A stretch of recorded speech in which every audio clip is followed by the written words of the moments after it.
नमस्कार, शोभाच किचनमध्ये आपल्या सर्वांचं मनापासून स्वागत. आजची आपली रेसिपी आहे कोबी मंचुरियन. गाडीवर मिळणारे कोबी मंचुरियन घरी कसे बनवायचे ते आज मी दाखवणार आहे. बाहेरून मस्त कुरकुरीत, आतून मस्त सॉफ्ट असे घरच्या घरी कोबी मंचुरियन कसे बनवायचे ते मी आज शेअर करणार आहे.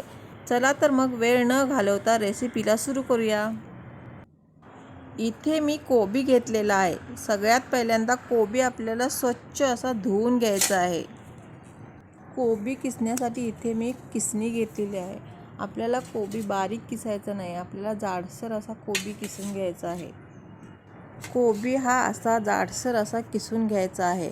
किसलेला कोबी तुम्ही पाहू शकता, जास्त पाण्याचा अंश नाही आहे यामध्ये. या पद्धतीने आपल्याला कोबी किसून घ्यायचा आहे. मंचुरियन बनवताना आपल्याला जर पिठाचा अंदाज येत नसेल तर तुम्ही अशा प्रकारे माप घेऊ शकता. घरातील कोणतीही वाटी किंवा कप घेऊन किसलेला कोबी मोजून घ्यायचा. इथे साधारण 3 कप कोबी किसून घेतलेला आहे. आता आपण याच कपाने बाकीची पिठे देखील मोजून घेणार आहोत. सगळ्यात पहिल्यांदा कोबी किसून त्यामध्ये अर्धा चमच हळदी घातलेली आहे. 1 चमचा लाल तिखट घेतलेला आहे. 1 चमचा सोया सॉस,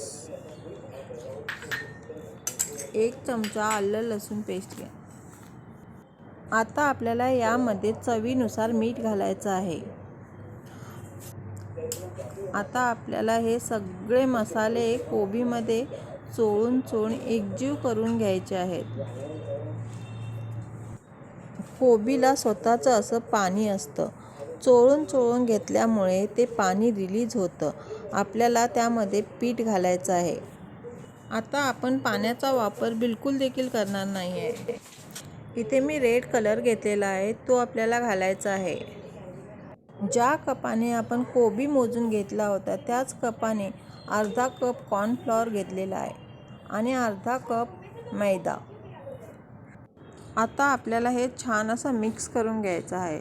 मंचुरियनचं पीठ जसं मळत जाल तसं कोबीला स्वतःचं पाणी असतं ते सुटत जातं. भज्याप्रमाणे पिठाचा गोळा तयार करून घेऊया.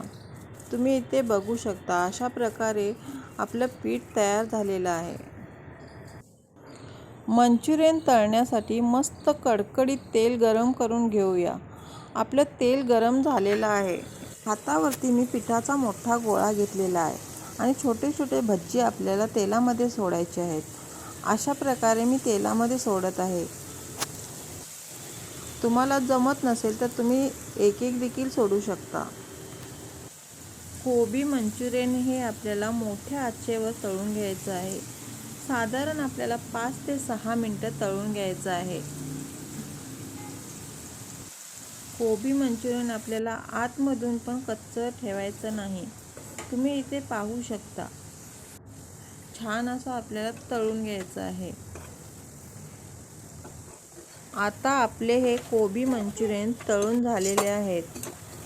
आतून मस्त सॉफ्ट आणि बाहेरून असे कुरकुरीत असे हे आपले कोबी मंचुरियन तयार झालेले आहेत. हे तुम्ही शेजवान चटणीसोबत किंवा टोमॅटो सॉससोबत खाऊ शकता. माझी रेसिपी पाहिल्याबद्दल धन्यवाद. थँक्यू.